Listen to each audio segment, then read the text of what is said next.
مع الله في لألآت النجوم وحبك الغيوم وضوء القمر. الحمد لله رب العالمين والصلاة والسلام على رسوله الأمين. اما بعد فاعوذ بالله من الشیطان الرجیم. بسم اللہ الرحمن الرحیم.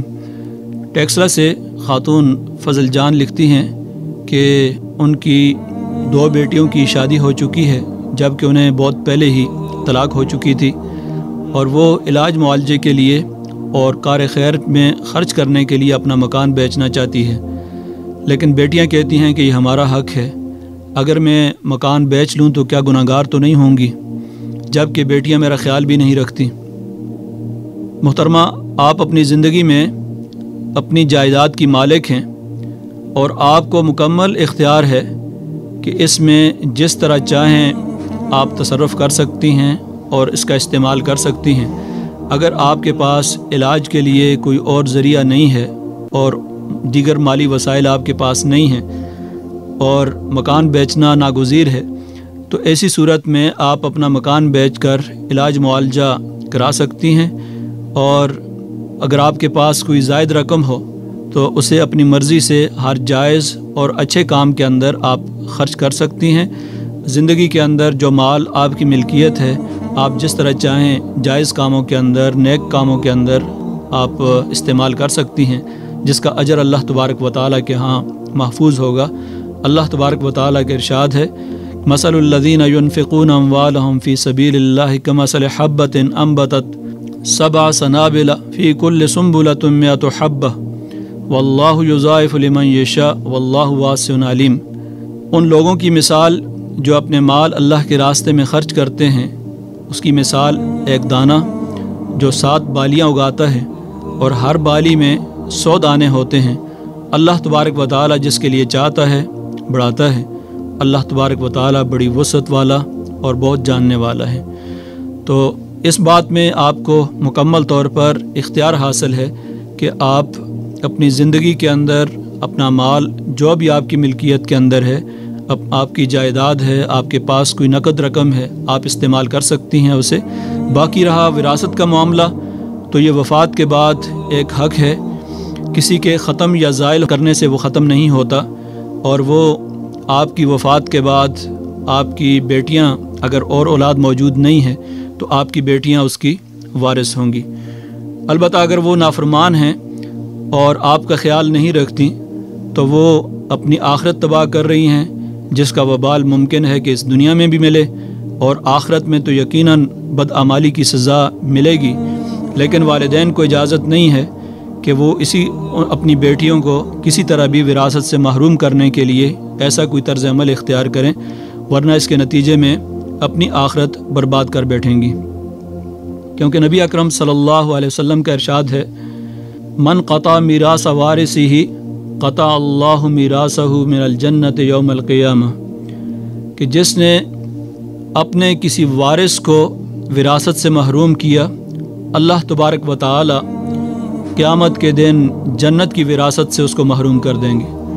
تو اس سے بڑی بدقسمتی اور بدنصیبی اور کیا ہو سکتی ہے کہ تھوڑے سے فائدے کے لیے اور بالخصوص اولاد کو جو ہے وہ بدنیتی کی وجہ سے محروم کر دیا جائے. اسلام نے زندگی کی ہر شعبے میں اعتدال اور توازن قائم کیا ہے. چنانچہ جہاں اس نے والدین کے مقام و مرتبے کے تحفظ کے لیے نہایت منصفانہ حقوق عطا فرمائے ہیں، وہاں اولاد کو بھی عادلانہ حقوق سے نوازا اور والدین پر اس کی ادائیگی کی ذمہ داری ڈالی ہے. وفات کے بعد بیٹیاں بھی باپ کی یا ماں کی جائیداد کے اندر اسی طرح وارث ہیں جس طرح کے بیٹے ہوتے ہیں. دونوں کے حصے قرآن مجید کے اندر بیان کیے گئے ہیں: یوصیکم اللہ فی اولادکم للذکر مثل حظ الانثیین. تمہاری اولاد کے بارے میں اللہ تبارک و تعالیٰ تمہیں ہدایت کرتا ہے کہ مرد کا حصہ 2 عورتوں کے برابر ہے، یعنی ایک بیٹے کا حصہ 2 بیٹیوں کے برابر ہے.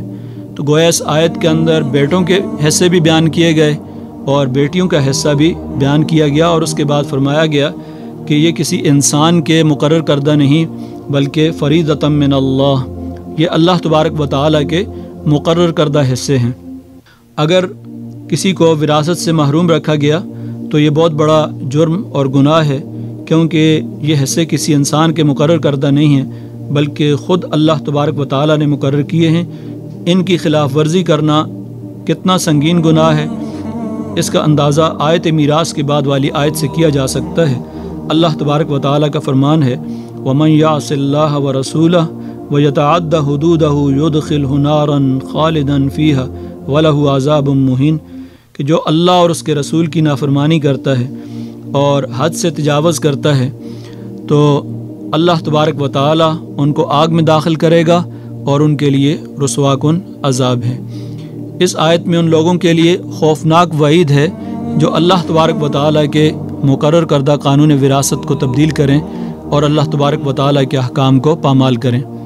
لیکن افسوس ہے کہ اس قدر سخت وعید کے باوجود بھی مسلمانوں کے اندر اتنی جرت اور جسارت موجود ہے کہ وہ اللہ تبارک و تعالیٰ کے قانون کو بدل کر قانون وراثت کے معاملے میں جو نافرمانیاں کرتے ہیں وہ کھلی حد تک اللہ تبارک و تعالیٰ سے بغاوت تک ہے۔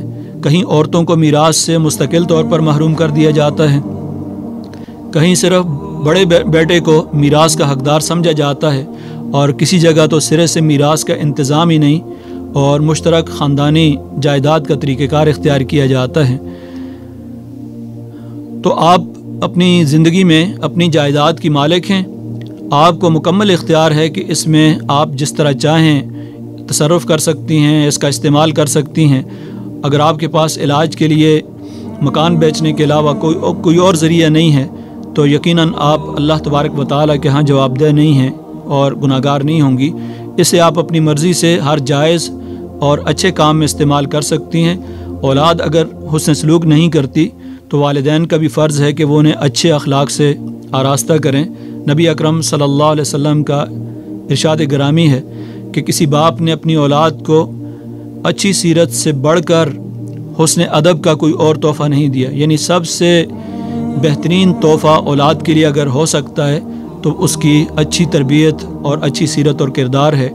یعنی اولاد پر والدین کا سب سے بڑا احسان یہ ہے کہ وہ ان کو انسانیت کا بہترین سے بہترین نمونہ بنا دیں اور انہیں اچھے اخلاق سے آراستہ کریں تاکہ وہ دنیا اور آخرت کے اندر سرخرو ہو سکیں۔ دعا کہ اللہ تبارک و تعالی ہمیں اپنی ذمہ داریوں کو ادا کرنے کی توفیق عطا فرمائے۔